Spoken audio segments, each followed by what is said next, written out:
Hi, comrades and relatives. It's Jen here. We're back on the Red Nation podcast. Today we have some amazing guests. We're kind of picking up where we left off last, talking about decolonial parenting. On our last episode, we kind of ended the conversation talking about parental love and what that means. And so today we are expanding that conversation. We are rejoined by Levi. We are also joined by Marquel and Mekha. Would y'all like to introduce yourselves, please? Hamatakiapi, Levi Harter, Machapilo, Ogala Lachota, and Macha. Hello, relatives. My name is Levi. I am an educator. I'm a parent. I am currently here in Seattle, Washington, Point Elliott Treaty and Medicine Creek Treaty Land. It's super good to be back. Thank you. Cool, I'll share. Umbia gindi setsamu naong kawe naong tewa kawe tamutsang nambe winge na umu. Hello everyone, my name is Marquel. My tewa name is Tamutsang. And I'm happy to be here. I'm coming here out of Nambi Pueblo in northern New Mexico. Where I am a tribal citizen and a parent. I also am the director of an outdoor behavioral health program out of the tribe called Tewa Root Society. Hey everybody, my name is Mekha. I'm an education worker, a mom. I'm here in Boston, and I also primarily co-facilitate the Boston Black Studies Collective, and I'm just glad to be here. Happy to talk with everybody. Thank you so much, everybody, for joining us today.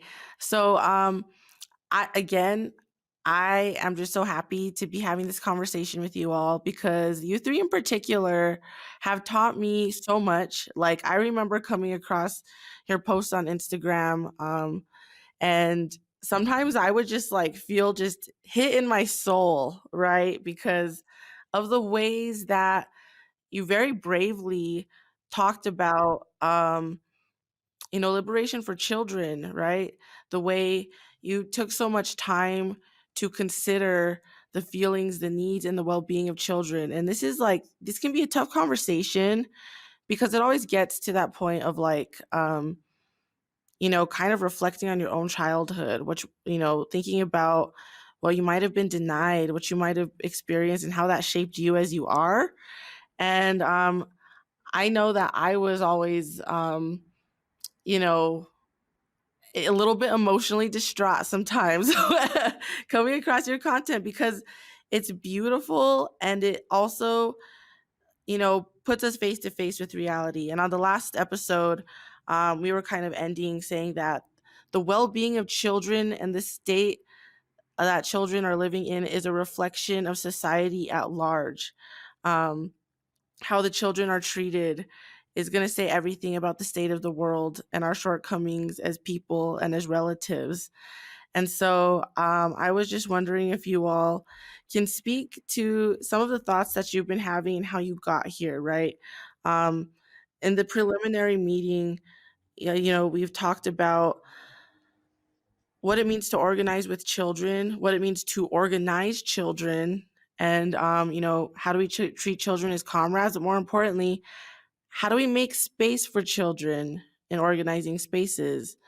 And what are some of the obstacles that you all might have encountered as parents? Yeah, as I was thinking about kind of what you're talking about, especially as you got to how did you get here? I actually was thinking about Standing Rock, just also kind of our preliminary conversation. That was one of my first big involvements in any type of movement building, direct action. I was really young. I was 20, maybe 21 when I was there. But I do remember that there was a school that was built. There was a schoolhouse built actually at Standing Rock. It was a hay, they laid down hay and the floor was heated, it was like an earth home. I can't remember what they called, it was the permaculture squad or whatever. But I don't know, I guess think about getting here and how I got here, and I immediately was thinking about that, just like some time I spent at the school and kind of like what the protocols were for that. There was a group of mothers who spent a lot of time there because they had, I remember one woman had like 3 kids who was there, and she kind of like mama bared it, and she kind of like headed up like the vetting process of, you know, who got to come and who got to go. So that was one of my first experiences. And I remember I would like cut wood for her gur or her yurt a lot. And just like through that relationship with her, you know, she kind of like felt more comfortable with me coming around. But yeah, I mean, how I got here, I met my my partner, my kid's mom in college, and I think I've talked a little bit about this with you guys before, but she was already a parent. When I met her, she was pregnant, and just that was probably like the first time I was close to somebody like maybe being around like a pregnant person. So yeah, we fell in love, and like we're in school, we were learning together. It was a really cool place to be learning. She was talking a lot about birth work. Basically everything that I know and a lot of my foundations in like parenting and stuff have been like in conversation in relation to her. So like I have to like give my dues where, you know, they rest, because that really stepped me into it. And yeah, now I'm here. I have a 3-year-old, a 5-year-old, and then sometimes a 10-year-old. So I feel like I'm very fortunate to have the children in my life that I do have. And honestly,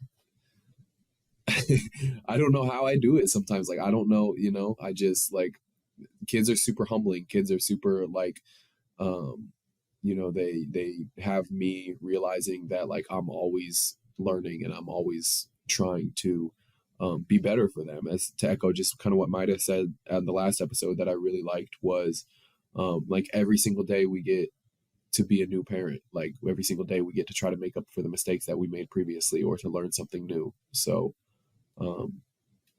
yeah, I kind of want to leave it right there for now, but yeah. So I'm from the South, and I think one of the things that's important about just mentioning that is that there is a part of this that is, I would say, very regular heteropatriarchal girls training, and that I have been around children and taken care of children my whole life. And it wasn't until I went to college that I was in like a formal education community space organizing with Black girls, Central American girls, and regular proletarian white girls at a local community center. And I'll say that this is around the first time of like maybe I want to say 2014, 2015 Palestine bombardments. And we were beginning to, like, I think politically I was beginning to kind of like piece certain things together about what I was seeing, some of the violence that I was seeing coming out of not just Palestine, but also with some of the political organizing that was happening in this country around the movement for Black lives. But I will say that even in some of those initial sort of like attempts at doing education work and engagement around not just solidarity, but around like inviting and facilitating children to be able to talk about their own material experiences, it didn't click for me until I moved up here to Boston, where I am now. And I started working in the Black part of town in the hood in Dorchester. And I was at a nonprofit, and we had partnerships with public schools. And so I was placed in one of them, and it was considered kind of like how they talk about poor kids, poor Black children. It was one of those places where they said like there was nothing really that you could do, and that these kids were extremely like emotionally challenged and when I got there, it wasn't until then that I started to see like the political urgency of what it means to not just organize with, but to like love children, and to see how like everything that I believed in politically was like incomplete without things being right with the kids. And I think that was like my main like political awakening. And then I'm a new parent. My baby is only about to be 2. I had her during the pandemic, and I'll say that there's a whole entire other world of political growth that I'm just now stepping into, that I think is still making itself like known to me. And I still have like a hard time like articulating it, especially now with this current intifada. But yeah, I think I'll leave it there. Super powerful, Mekha. Thank you. Yeah, thanks so much for sharing, Mekha. It was great to hear your story and your experience. I think for me, I related to some of what you said because as being Pueblo, right, like and Jen knows this, how we're just socialized as children who are born female at birth and, put into kind of a expected caretaking role for everybody in community, which has value in place, and also like very much higher expectations for girls and women and those who are socialized as girls and women. And so even as like a kiddo, like I was helping my grandma when my grandma was like, taking care of all my cousins after school. And so I kind of think of that as well. But when I was a senior in high school, my younger sister got pregnant, and that shifted the trajectory of all my plans. And so I chose to defer the school that I was going to go to stay home and go to school locally so I could help care for my niece. And so like my kind of parenting or co-parenting really started when I was in like 2007, when I was like still a young person, very much. And learned so much from my niece. And then that relationship kind of sparked where I wanted to be in my community, and I wanted to work for my community and do whatever I could to make it a place that she could thrive in. And then in 2013, I had my little one, and like I can't even explain like what that's like. I think parents know this, but there's just a complete shattering of who you thought you were.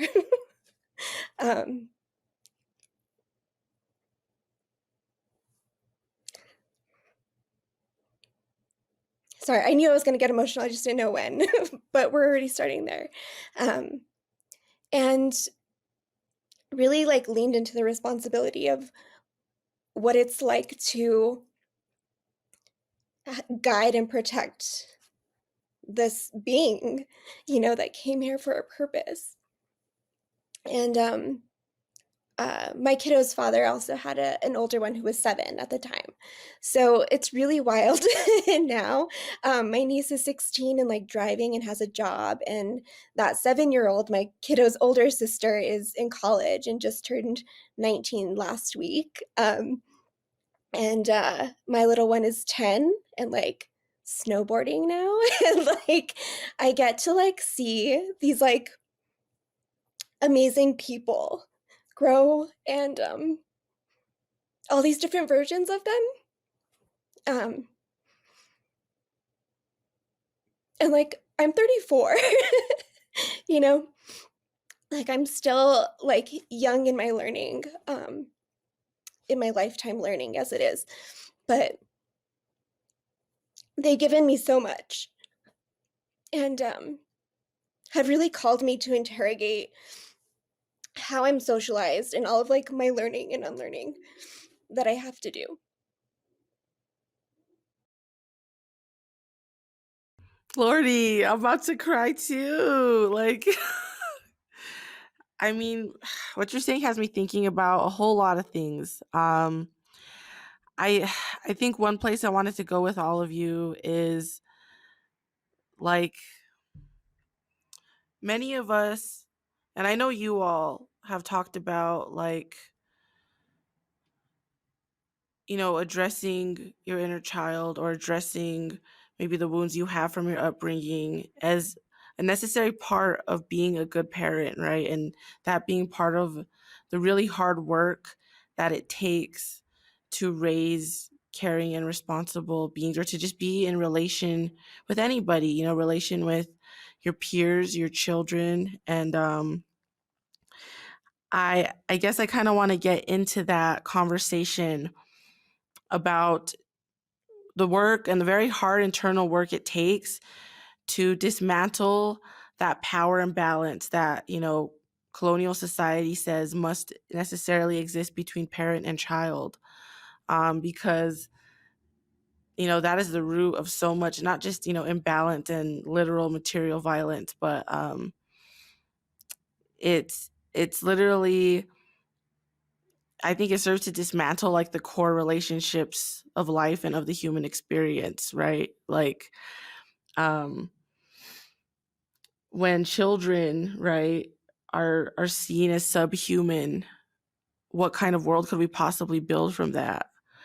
And so I want to get into this conversation, and I want to know how you all consciously take it upon yourself to dismantle and like actively reject the processes of colonial parenting that have been embedded in all of us in some way, shape, or form.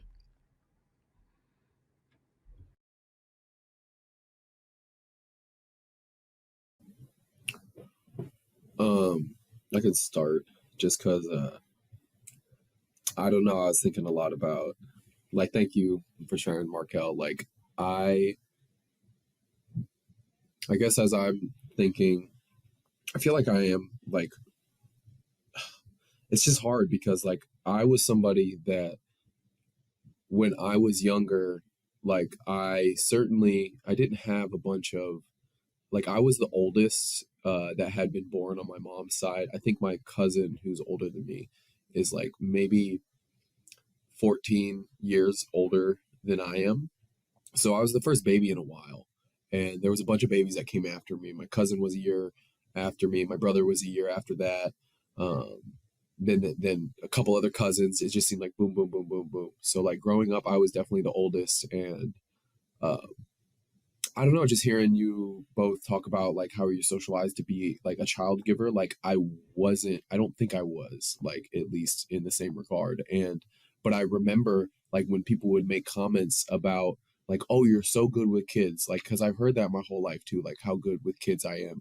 And like just how it would like fill me up kind of like, and it would like make me feel good, and like how I'd be recognized for that sort of role. And I think I strove for um that when I was younger, but there was a large part of my life. Like I was thinking, like the last time I did saw kids was like Standing Rock, and other than that, like I wasn't really socialized to be around parents, and I feel so like young, like so it's kind of weird when I was imagining what it would be like to be a parent. Like I thought I would be way older. Like my mom had me when she was in her mid 30s, I want to say. Um, and so like and growing up, my mom was like older than a lot of my other kids' parents, or a lot of my friends' parents.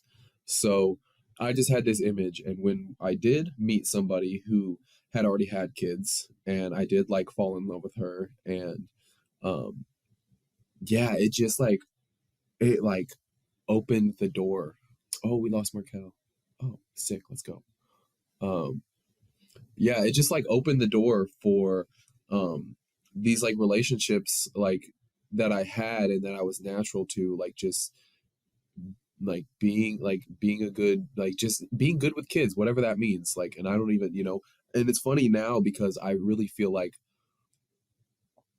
as a parent, like I'll be like a little like vulnerable, like I feel like I could always be better. Like I feel like my current conditions and how the world has it, like I was even talking to the mother of my children recently, just being like, we need to increase, like, we need to do something. We need more support. We need more help. We need more, like, to increase our conditions, because the way that it's affecting our parenting, like, weighs really heavily on me. Like, and I can only imagine how it is for all sorts of parents out there that, and especially those who don't have maybe who aren't like as politicized or as active, because surely it feels like things are falling apart. Like, surely it feels like maddening. So I really feel for those people who don't see like children and child rearing and bringing up kids, not only as just like a sacred duty and as like part of our communal commitments to this planet, to each other, but like as an inherently like political thing. Like, and I like Mekha has pushed me so much when it comes to like holding myself to higher standards, to like politicizing myself, to like I feel you when we were talking about that. Like, I didn't realize the places that would want, like, I didn't realize like that there was even those fires within me, or that I could feel like that kind of fire to push me forward. So but like, to roundabout answer your question, when it comes to like deconstructing and things, for me it's like listening. I think about how it's such a hard time parenting our oldest. When I had first met him, I had to do a lot of that work. I had a hard time parenting him because at the time that I was his age, man, I was getting like messed up in schools. I was experiencing a lot of racism. I was experiencing a lot of violence, kindergarten, first grade. And I'm a perfectionist, like, honestly. So I was putting a lot of that onto him. So it was about, not projecting, just stopping projecting. I think that's one of the biggest like colonial things, like is this projection of this, like not being able to deal with our own stuff and just like pushing it out. So yeah, like listening, like allowing my kids to feel emotion, especially my boys, like encouraging that, thanking them for, their tears, thanking them for being honest. Yeah, I'll probably think of more stuff later, but that's kind of where I'll leave it off. Yeah, I mean, and thank you, Levi, for that, and Marquel as well. Like, you know, so I'll start with this part. I know for sure that the process of being pregnant and then postpartum has changed my brain a lot. And I hear this a lot from moms, but I didn't realize until after I had my daughter how like out of touch I was with like how neurodivergent I am. And so now that I have like a toddler, I've been like realizing how like many sensory things like overwhelm me, and connecting that to parts of my childhood and understanding too like how much heredity plays a role in a lot of our experiences with neurodivergency, and realizing that like some of like my parents and my caretakers responses to me and to other children around me was because they were overwhelmed and like screaming and like loud sounds, which probably seems weird for an education worker to be like, but it's something about like the postpartum process that just like tipped everything over the edge. And so for me, it's been like getting support with that part, like really tuning into that part. And I'm gonna be real with y'all, like I have noise reducing headphones that I put in, like little earplugs that like lower the decibel down, right? Like they lower the decibel down so that the high pitched like toddler sounds are just a little lower, because that's like my thing. And when I first started feeling it, right, like I was like, why am I feeling so overwhelmed by this natural developmentally appropriate behavior that I see from my child that I would not be overwhelmed in the past before I became a parent. And it's like making me want to cry. And really just like tuning into that and being able to know when it's my stuff. So is this like a sensory thing for me? Like, is this a noise thing for me? And is my overwhelm about like how I was responded to as a child, right? In these similar situations. And that is really difficult work because you're always confronting, like you're right up against all the time, everything that's ever been done to you as a child. And everything that you try to correct has like an equal or larger memory or trauma or, major event. And I think that waking up with that every single day, especially when you're trying to do better, like you said, Levi, like every day is a new opportunity, but like you wake up with that every day. I think it's a process. And I think one of the things that I think is not only politically necessary, but individually necessary is that we don't do it alone. And that's, I think, what gets us to kind of like some of the other contradictions, right? Of like, well, where do you go to in this context where we don't have political spaces all the time and all the places that we are that have the ability to be there for parents, or you can't bring your kids, you know what I mean? And so it's like, yeah, I think getting out of my own, figuring out what's my stuff, and then trying not to do it all in isolation. Yeah.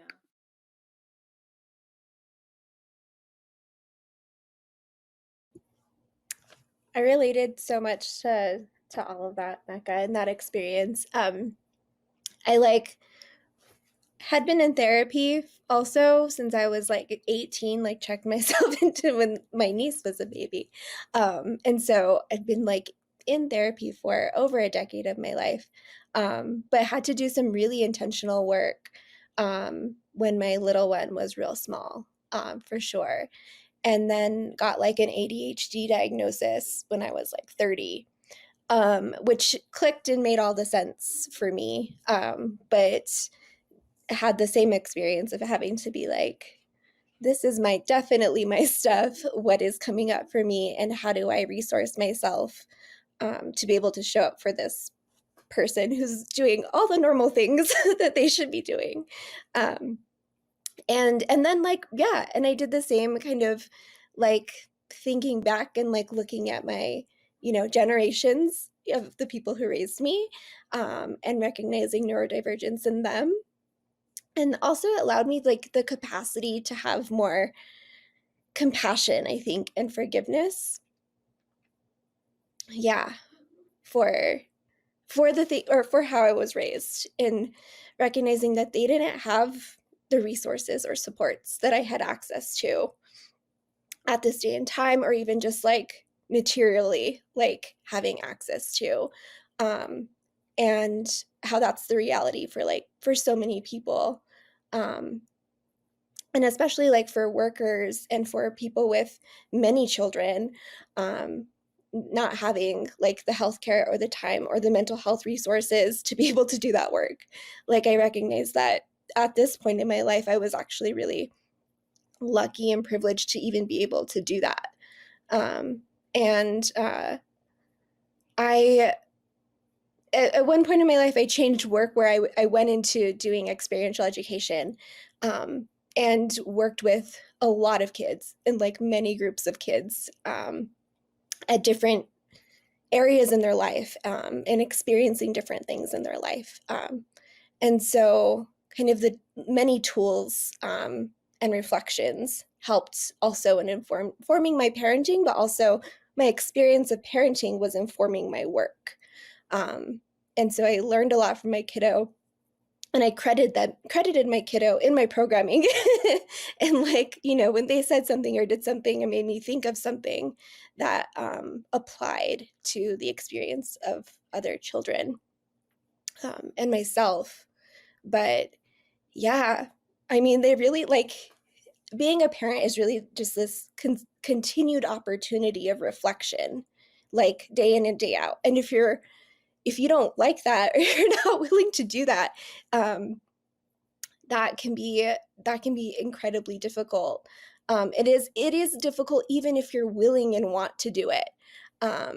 And we had systems kind of, I think, I made me think of just like support, right? So like in all of this, where is the support? And at least being Pueblo, like we had original systems and kinship systems of community care and support. So we weren't parenting alone. And part of why like I chose to lean into my role as a co-O with my niece was because I felt a responsibility to do that. And yeah, parents didn't parent in isolation, and we didn't experience such overwhelm because there was other people to take up the time and the like, also the parenting, the learning, even feeding, like even breastfeeding, right, or chest feeding.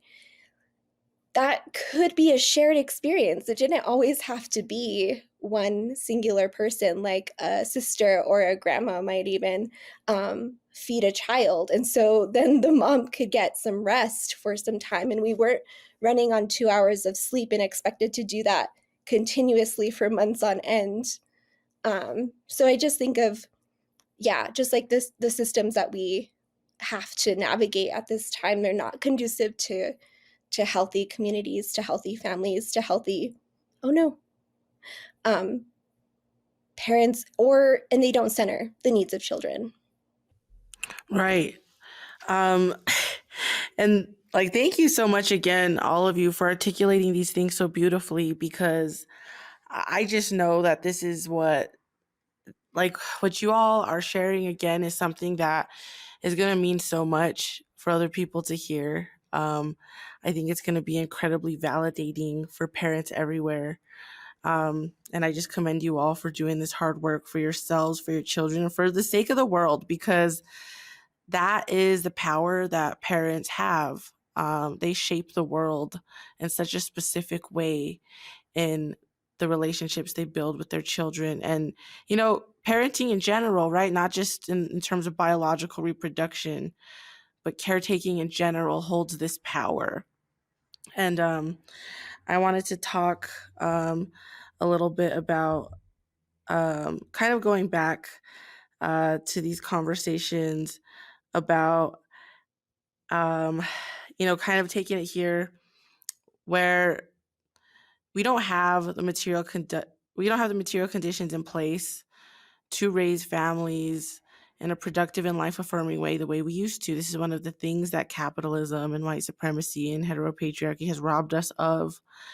And so kind of again talking about how we are making moves and we are making efforts within ourselves and outside ourselves to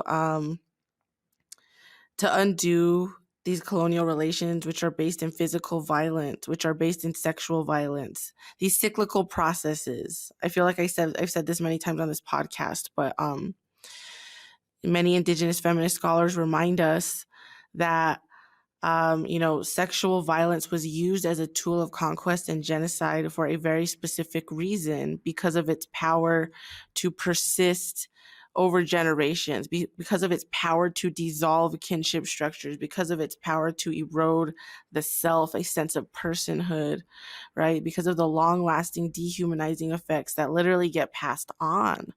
And so, kind of going into depth about how this new generation of parents can take very seriously ending and preventing these cycles of violence, particularly of sexual violence and physical violence. How do we address these within our homes, within our families, and how do we become more vigilant when it comes to the caretakers that we allow our children to be around? Yeah, this is the one that I feel like I very, very rarely ever feel like it's taken seriously, not even just with, our comrades, but in spaces specifically for kids. Like, how many times do we hear about these vestiges of sexual and physical violence in our schools, in our daycares, in our homes? And, you know, I was reading before, we had our conversation, and specifically coming to the historical fact that the indigenous slave trade subsidized the expansion of the transatlantic slave trade. And that in those processes, between 35 to 50% of the cargo were children. And that there is something very, very, and I think our people know this, right? That the social relation between children and parents has always been one that is worthless, that is hostile, that is intentionally ruptured. And I think that when I'm thinking through the fact that the actual foundation of our nation state, of our settler state, is the rupturing of families, is the selling and the commodification of our children, and turning our children and our people into like not only raw material, but like the actual production. I think that there is this type of chauvinism that we see happening where a lot of times we politically assume that our left affinity or that our commitment to decolonization means that there is no space for the sexual harm of children. And I think that it does not take seriously how these centuries of violence, of settler violence, have changed us, have impacted us, and have made us hurt each other. And that these are processes that don't just go away, by like thoughts and prayers and good vibes. These are things that we have to actively organize and set rules and consequences for. And so I think that the fact that when you go into these spaces, we don't have any like conversations about body safety. Can our comrades be the people, that we trust to take our children to the bathroom? Like when we bring our kids with other people, are we understanding that we have like a similar politic about like what types of violence we don't let happen between each other? And I don't know, I feel like a real type of frustration, I think, with the lack of political consideration that many of our comrades, but also like just individually we have with the fact that like every single aspect of our lives is okay with not only the commodification of children's bodies and the abuse of our children, but also that we are supposed to sort of like move it to the side or assume that our good intentions or our like political strengths other places would resolve those. And I'm like interested in hearing like specifically what other people have to say about it, but like that's like the first thing that comes to my mind. I'm sure I'll have like other thoughts though.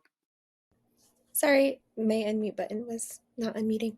Yeah, no, it just brought up for me like accessing organizing spaces with like a little one, and also like organizing spaces with little ones, and how difficult it was to even like talk about or give feedback around like what does expanding those spaces look like, because it's something that I don't think that unless you're a parent you even witness, maybe because of how we're socialized. And there's also a real normalization of like hating kids. Like, just at the very least, like we can hope that people tolerate them, you know. It's like asking even more, like it can feel, I don't know, I think folks can feel attacked even when you're asking more of that, more than tolerating children, where you're asking to like see them as human and as valuable, as having autonomy in their own thoughts, as having, just meaningful things to say and contribute to a space as well. I think those of us who strive to hear and really listen to and interact with kids, like, know how brilliant they are and know how creative they are. And also, it's so unique. They have this experience of being new here. And so they aren't actually socialized into these systems as we were. And so their perspective is really valuable, just to hear from. And I think that there's lots of room to um, to create more inclusive organizing spaces, with children, and recognizing that they're the most marginalized group, and we have a responsibility to them, and like recognizing our own power dynamics in interactions with them. There's a lot of work there to do, and at times it can feel like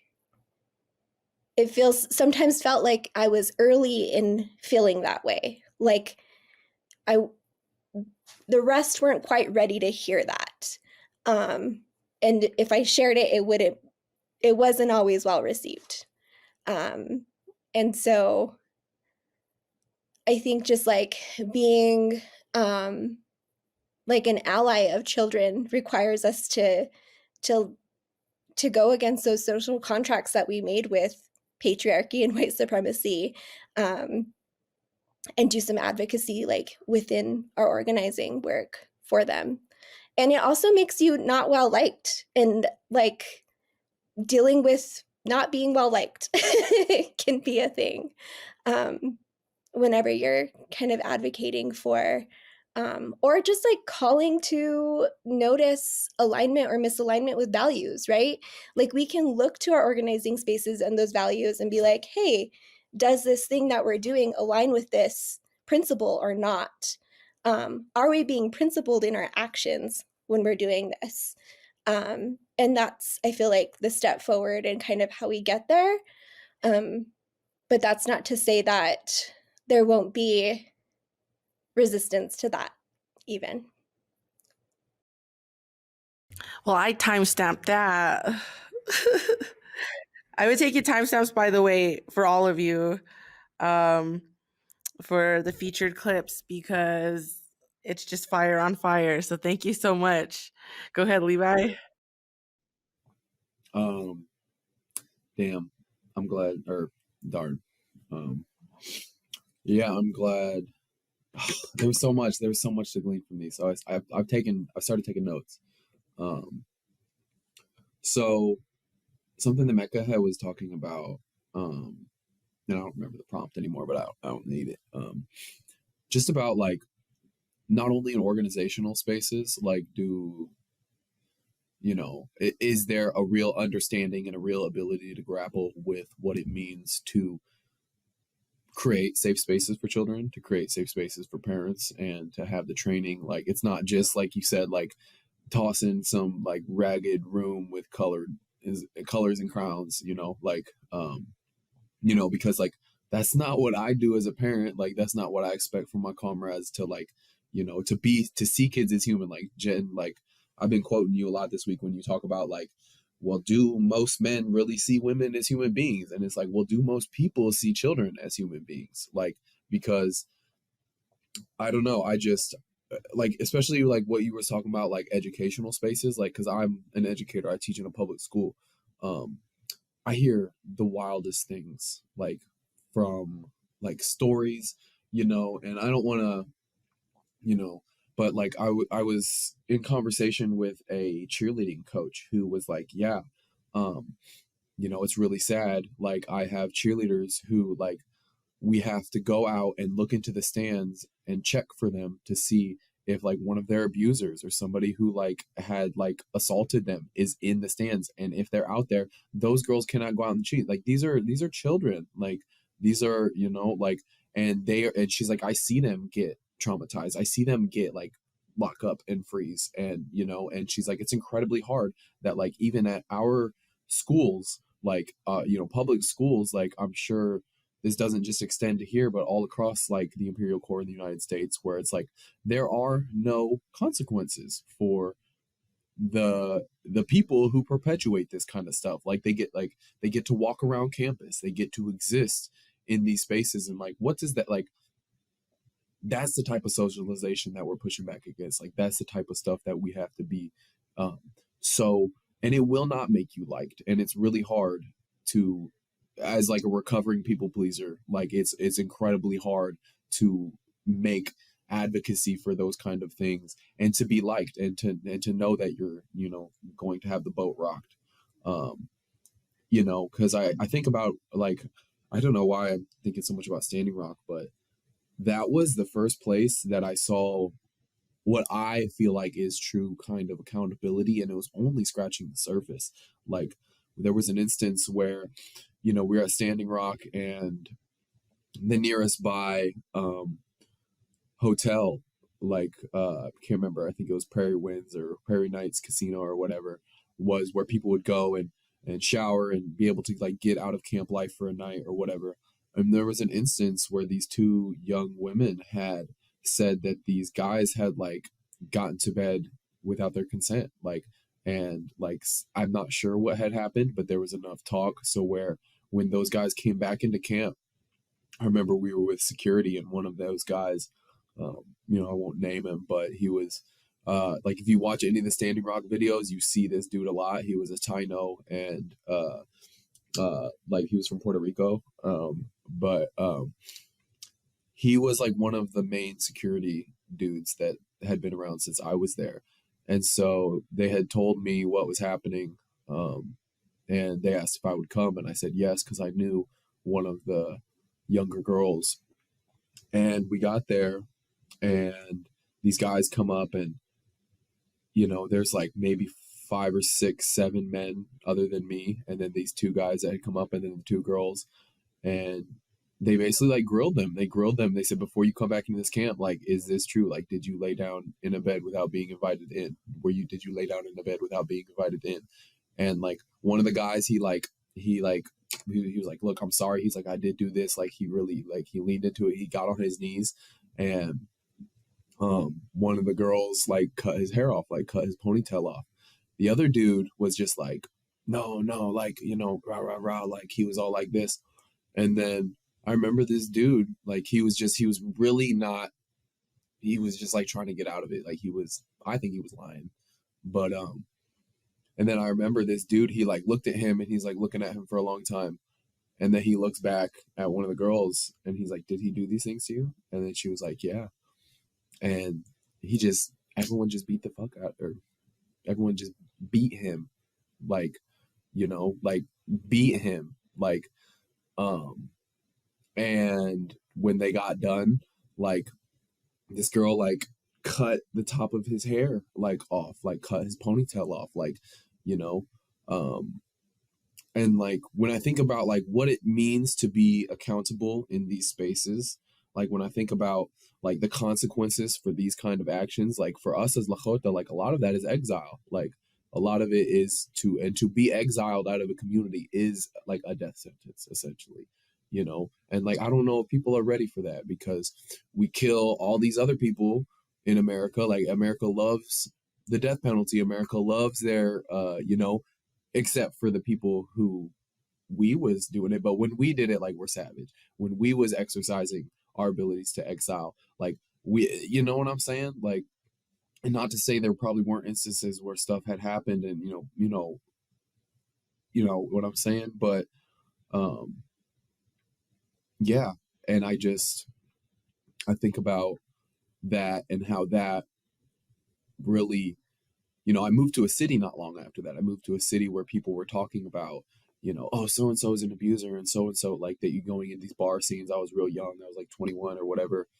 And I just remember being like, this is not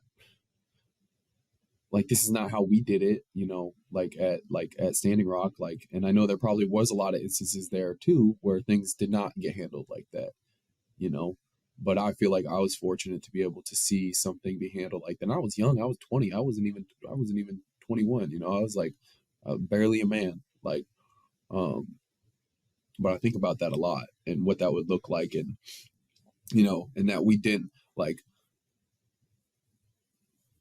and I don't know, just like how that would affect what I would do, and how I would want to be, because me and the mother of my children, we are very particular who's around our kids, very, very, very particular, to a point and a detriment where I find myself asking, how do we expand these kinship networks, and how do we get support when our standards are so high? And I don't think they're too high. I think the rest of y'all should catch up. I think we really should be holding each other to these high standards, because I don't want you to tolerate my kids. I want you to be blessed that they're in your lives. I want you, and just I don't know, we haven't really talked about this, but the whole not liking kids, rhetoric, oh, I could never kid, it's just you're not human.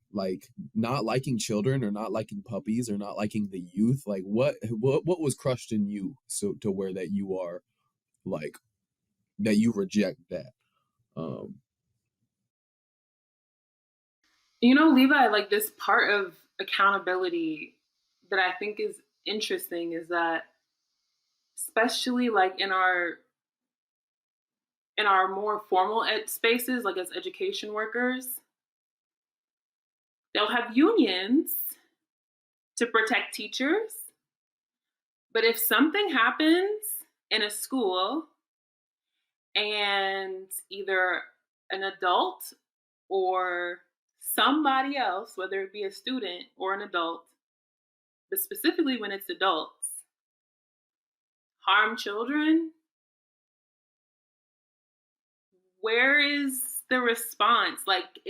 I think my question really is as adults, are we okay with being in unions and organizations where children can be hurt at work, at your job, and you don't do anything about it? And if your dedication to your children in your classroom or in your community center space stops and starts with the bread and butter of what your role is, then I really do feel like you don't have a commitment to children at all. Because here in Boston, we've had this high profile thing where administrators and educators were covering up a teacher routinely sexually abusing children in special education. And some local organizations had gathered around, and their main request of the administration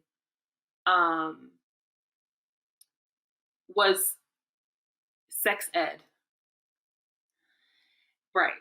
And so I think that what I would want to see is, if you guys are willing to strike for your conditions of your contract, doesn't children being violated at your job violate your contract? And is that not also a very, very, very valid grounds in which unified adults who are all politically and morally under oath to protect these children, is that not valid reasons and conditions to strike? But then when you bring that up, then,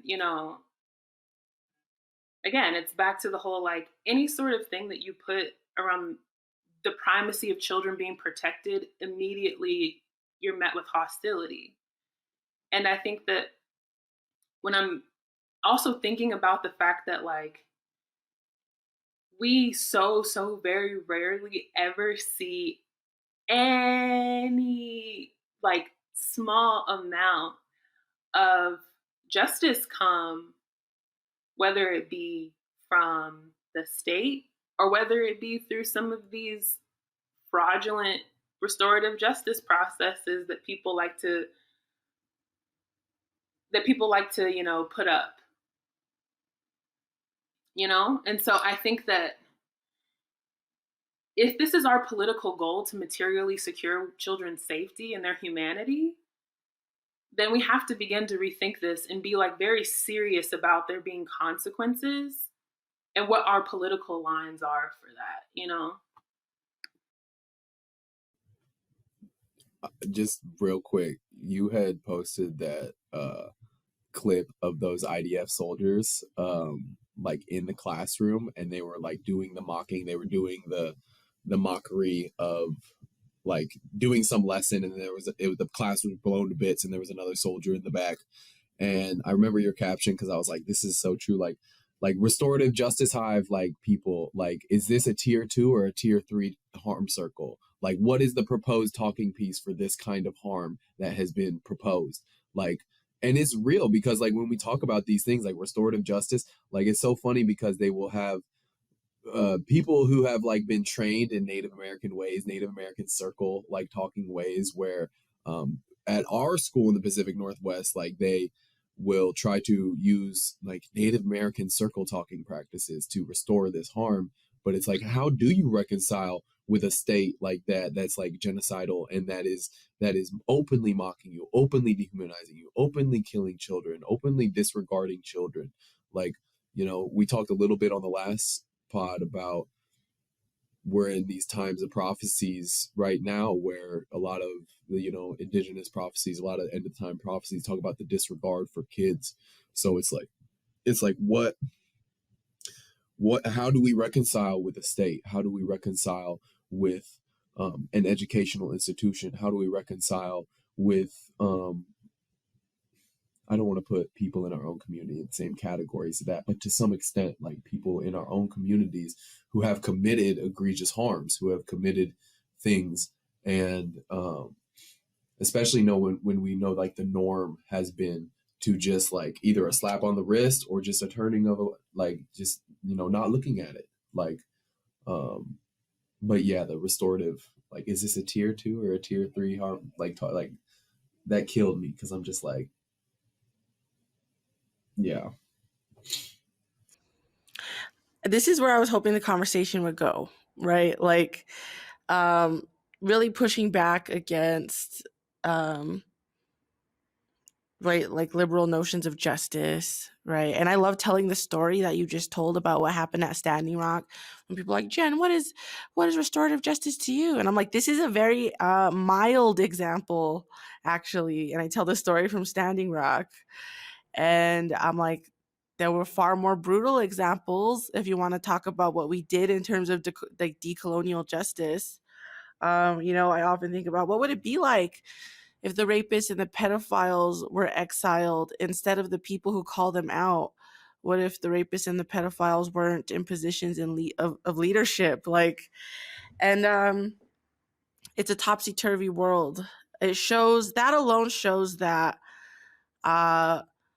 it shows an inherent failure to actually carry out our life ways, to actually, that you cannot claim to be of a life affirming practice. You cannot claim to be doing anything that is life sustaining and culture sustaining if you fail to address the most blatant and common sources of violence, right?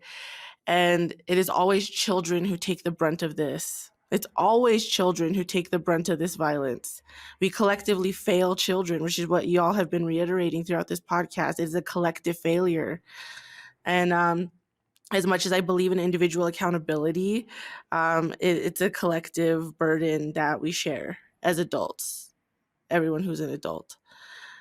And I think that I was hoping the conversation would take this turn because in the last episode, we talked about how if you sincerely love your people and if your revolutionary spirit is coming from a place of love for your people, then you should want to defend yourself from that which harms your people. You should love your people enough to want to defend them and protect them. You should love your children enough to want to defend them and protect them and admit when you have failed so you can do better and you can more effectively protect them. And what I think, like, parents like you all do is you highlight people's deepest insecurities and fears that they might have failed their kids, that they might have been a bad parent. And people would rather go their whole lives allowing that harm to continue than face their failures.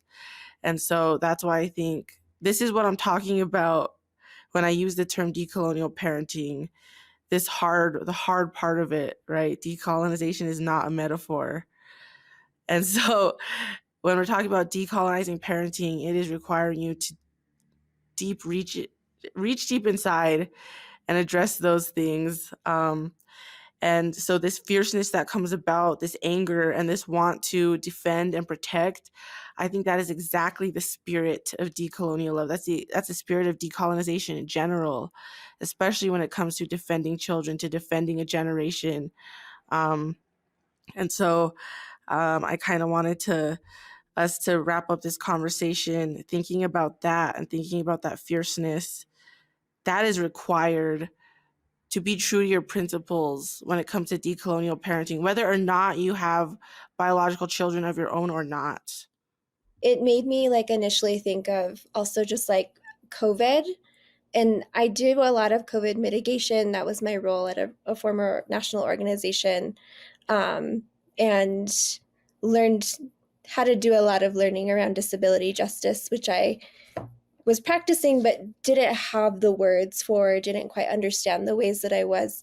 But particularly around like just basic spaces or mitigation for thinking about the future of the health of children, and like what we're doing in any community spaces or school spaces.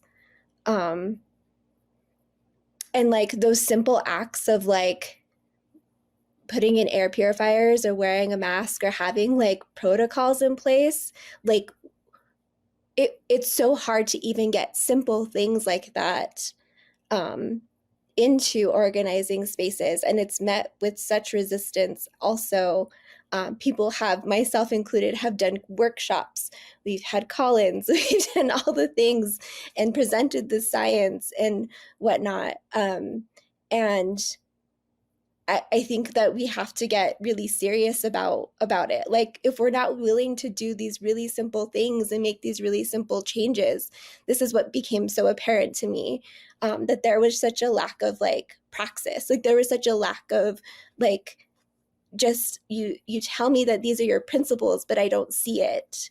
Like, can you explain to me how this action is like aligns with this principle or this with this value?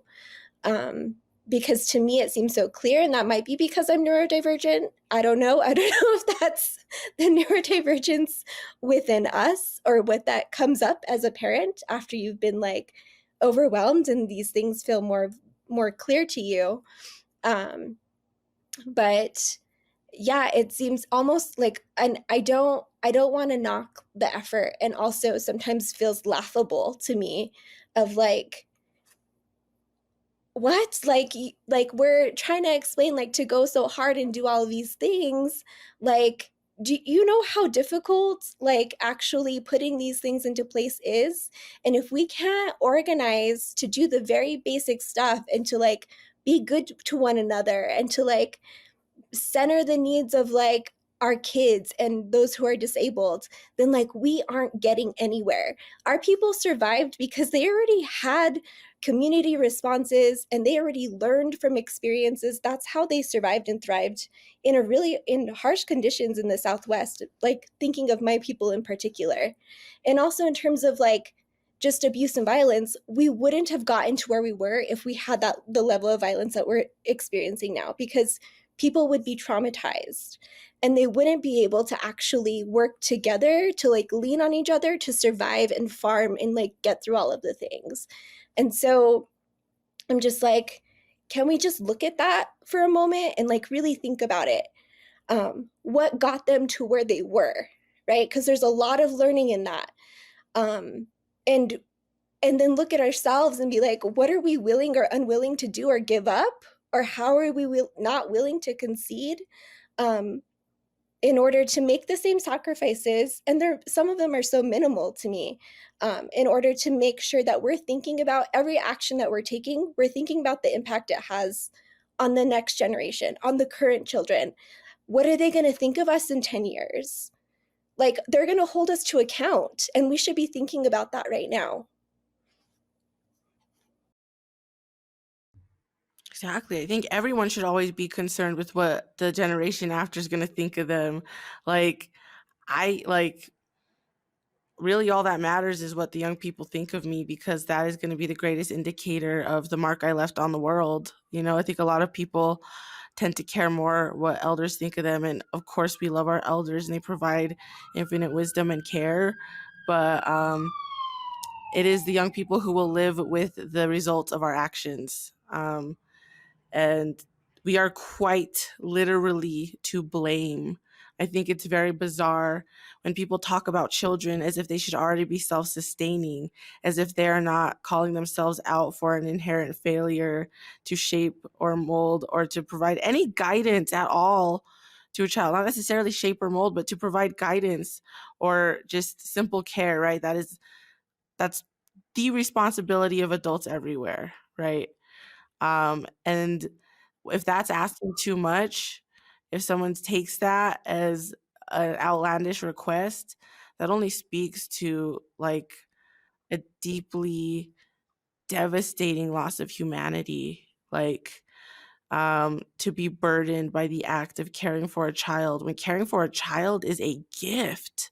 That is a gift, and that is a blessing, like, beyond anything. And you are so lucky if you're given the opportunity to do that at any point in your life. And so it's also, and I think we're as we've talked, we're kind of seeing that bounce back between the valuing of the self and the valuing of others, in particular, how a parent valuing or not valuing themselves impacts the children in their lives. And so it gets me thinking about how the role of sexual violence and the role of dissolving kinship structures as a colonial process is also one that dissolves our sense of self. It's one that dissolves our sense of purpose. And the last question I'll add is one you brought up earlier, Levi, where it's like how, and the parent, right, in current society in the US is isolated, right? There's so much hatred for the single parent. There's such a lack of sympathy for the single parent, as if they alone should carry the burden of some supposed action that got them there or whatever. And so talking about how do parents fight isolation, and how do parents build kinship networks for themselves, whether it's amongst biological family or not. How do we recreate these kinship networks that allow us to prevent that isolation, that allow our children to have a more holistic upbringing that involves a community. And a lot of parents I know, especially ones who have really insightful politics, are like, yeah, it takes a village to raise a child, and what do we do when there's no village to be found, right? So I kind of want to hear what you all have to say about that.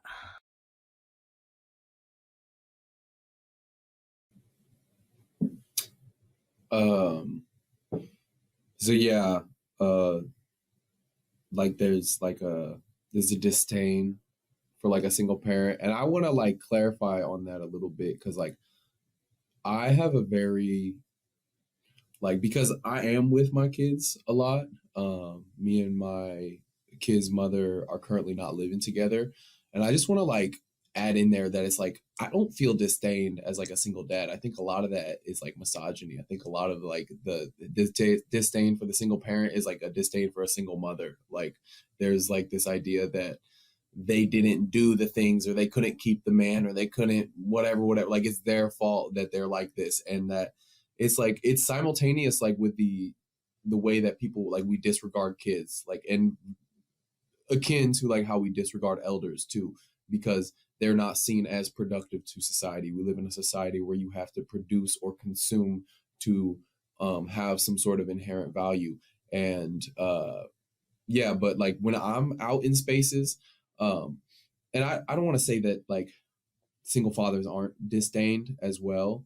I think it's just like visually, it's almost like, oh, look at that. Like, you know, like if I'm out with both my babies and I had one on my back, or I was like, you know, had one in a cart, like I get the like, I don't know if you guys have seen the like the Comedy Central skit where it's like these two women sitting in a park, and uh they're like, this guy, he's like jogging and he's running, he's feeling himself, and then he's expecting people to check him out, but he overhears like women just like kind of pining over dads. They're like, oh, look at him, like he's so good with his kids. Like I feel like there's like almost like a fetishization like of that, like of the single dad, like of the dad bod, of the like, you know, that gets into a real gross realm where like I'm also like an Indian too, so I get that from like, I get it from like multiple aspects, but I feel most alone like as a single parent. Like like, and I'm not like, I don't even want to say like as a single parent, as a single presenting parent, because like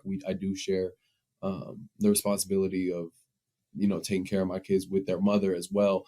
But to the world, it is presented as, you know, I spend a lot of time just with my kids out in public. And I think for me, I don't know, like I made it, I tried to come up with that question because I'm like, I'm thinking about it. Like, how do I make kin? How do I find relatives in a way? Um, for me, ceremony has been like one of the places where I can take my kids, because I have always felt like insecure, like taking my kids into places. And it's not my like own things. It's just how I think society will look at me, where it's um, like I know my kids are wild. Like I don't think they're wild, but I know they're wild. Like, you know what I'm saying? Like we're Ogalalas. Like we, you know, like that's part of like where we got our name, is from the way our kids acting when we show up to camp. Like, throwing ashes around and just being generally wild. Like that's who we are. So like, of course I'm cool with my kids being like that. But I do have this perception of like, I remember one of the first times I went to a overnight ceremony, and I was, oh no, did we lose Mekha? I was at an overnight ceremony, and I was so concerned about how my kids were acting, and I was really not like, I wasn't saying anything, but I was anxious. I was just like, oh man. And then at one point I had spoken up and I said something like, you know, I was just like, you know, I really appreciate, you know, everybody making space for my kids. Like I know my son is wild. And an elder, he just kind of looked at me and he was like, he kind of like interrupted me. He's like, your kids aren't wild. He's like, your kids are like fine. Like he's like, I've been around like a bunch of kids. Like he's like, I've seen kids get wild. He's like, your kids are fine, you know. And for me, that might be the solution for me to just like be more, you know, and that's why I feel like I make the most relatives, and I'm the most comfortable with people around my kids. But I still uptake like a primary caregiver role. Like I'm not having other people like changing my kids' diapers and stuff, you know, like, but I don't know. I mean, I think ceremony is part of that. I think as if we have good protocols about how to make kin and who to make kin with, that, you know, because we look at it as sacred, like this is a sacred role. And if I think we start approaching it from that perspective, then perhaps we can like truly, uh, like figure that out, you know, but I don't know. I have like lots of thoughts around this. I'd like the first thing kind of that comes to mind, or my experience for me, is like I think a lot of people, and I kind of try to do this, is like make friends or form like friendships with other parents. Um, and then also I recognize that like I didn't fit into parenting groups, or like I had a hard time relating to other parents, and my parenting style, or what I was trying to do, like my was just very different, and I didn't have a lot of um there was not a lot of connecting on that. And then there was the piece of like like I posted something yesterday around a person who's not a parent, who shared their experience of like why they didn't want to make friends with parents, and it was because of child advocacy. And like you're knowing that you're going into a space where you could witness or know of harm or neglect or abuse, and it's your responsibility as somebody who is trying to initiate forms of child liberation in their like daily practices, right, to address it. And that being very difficult, to have those like conversations with people who are close to you, to friends and family, and to like not idly stand by. And I think even like, yeah, within my family, like that made me a problem. And I like have lost family and friends because of either like my advocacy for my own child or for other children. And I've tried many approaches of trying to address that. And yeah, and it led to kind of just me being ostracized. So I don't know if that doesn't bring a lot of like hope to that, but I still do think it's a responsibility to do those things. And I ended up creating kind of more like intentional kinship with folks who actually aren't parents, but who have aligned value systems, as like with me, and who want to build a world similar to the world that I want to be living in and I want my kid to be living in, and who are willing to hear me out, to have conversations about it, to receive feedback from not only me but my child. And ultimately, like, I need my kid to have these experiences of knowing what healthy relationships look like from a parent or an auntie or an uncle, and then to be able to recognize when those relationships aren't actually healthy. Am I like roboting? Okay, because it's like slow on my end, my video. Yeah, and so I have a very small network of people that I like routinely would have around my kiddo. It's actually like a pretty small group of people that I trust and would have with my kiddo would be with alone. That's also like even my family, like it's like a select few folks, and it's taken a lot of hard conversations to get there, and I'm really grateful for their willingness. And also, it's really hard to build kinship networks if we're not on the same page about what we're all trying to do and how we're trying to be, and if we're not aligned, in the values that we want to practice. And it's harder too. I want to say it's harder too when your kiddo is smaller and can't verbally express their experiences and how they're feeling. And so as they get older, they can more independently do that, and give you a lot of information about who they feel comfortable to be around. Okay. Well, I think that one of the important parts about the kinship part when you're a parent, especially now, is that even if our biological family might not be, because I know this is something that me and a lot of my friends and fellow parents and comrades talk about, where it's like your biological family is not well, or they themselves are not like safe all the time for the level of support that you need, is that we have a different type of isolation, but also I think a different type of work in terms of like creating the next community that the next generation, the next group of young parents will have, or just parents in general. And so I think for me specifically, I'm thinking about like, one of the things that I did and I have been trying to take very seriously is like getting involved in like proletarian feminist organizations, and specifically aligning my organizing in the way that I have been trying to teach and the way that I've been trying to like show up in a way that is welcome to people who have similar types of isolation as parents. And I think that it is becoming more and more and more necessary to push our groups, our communities that do exist, to change to become revolutionary in their commitments to the masses of women and children, to be as principled and to meet the need and to meet the moment. And I think that is not one that I can say is like this very warm and fuzzy process. I think that on the front end, it feels in real time a little bit more isolating, but I do feel some sort of comfort that, like, you know, if I can be as disciplined and principled and focused as I intend or as I want to be, that this feeling that I feel today is not one that, you know,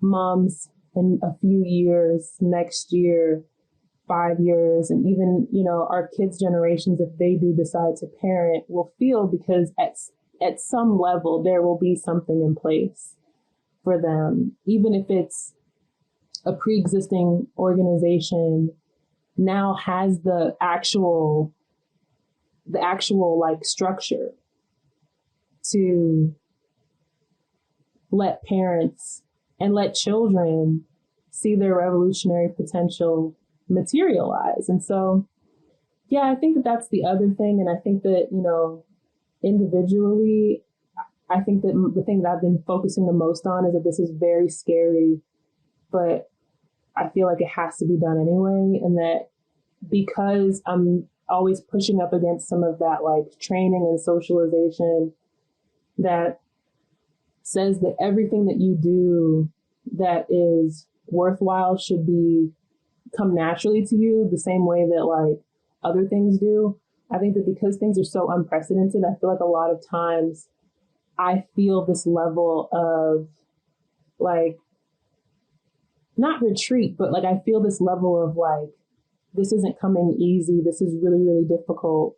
So therefore it is not meant to be. And so I think that always kind of pushing up against that and moving forward, even though you are scared, and doing it for something bigger than yourself. Because I do, like with Marquel and like with Jen and like with Levi were talking about, like I want to be able to look my kid and her peers in the eye and look at myself in the mirror in 10 years and not feel like I completely and totally was a coward to not only my own fears and trauma and shortcomings, but that I didn't think enough of them to fight beyond it. So yeah, that's where I feel like where I am around like the isolation and how we move beyond it. Thank you so much, Mekha.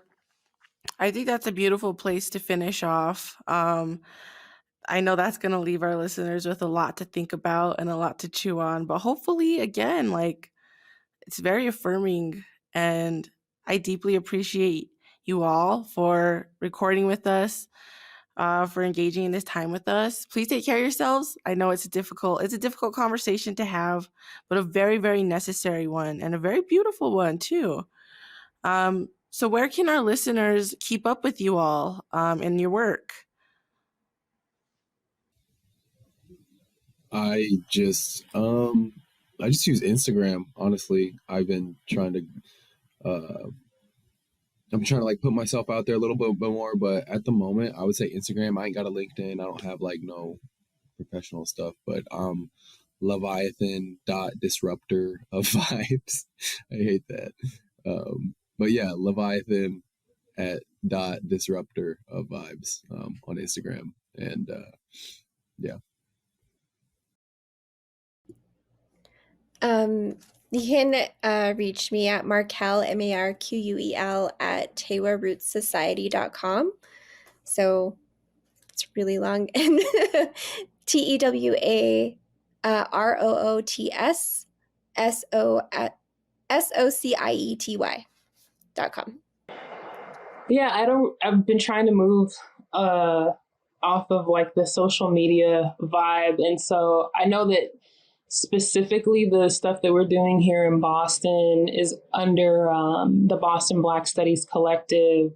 That's our actual website.com. And we have some partnerships that we are going to be doing with some of our community organizing. But yeah, that's generally where I try to be. And maybe in the future, like, social media will be a vibe. But, I think that for right now, specifically with like my capacity, I'm trying to keep it in person.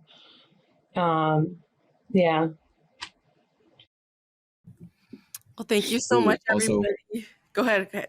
oh, I'll put my email on there too, because like I definitely want to keep it in person because I'm also in the Pacific Northwest. So anybody in like the Seattle area, PNW, you can use my email. It's harlev, HARLEV 17 at Outlook.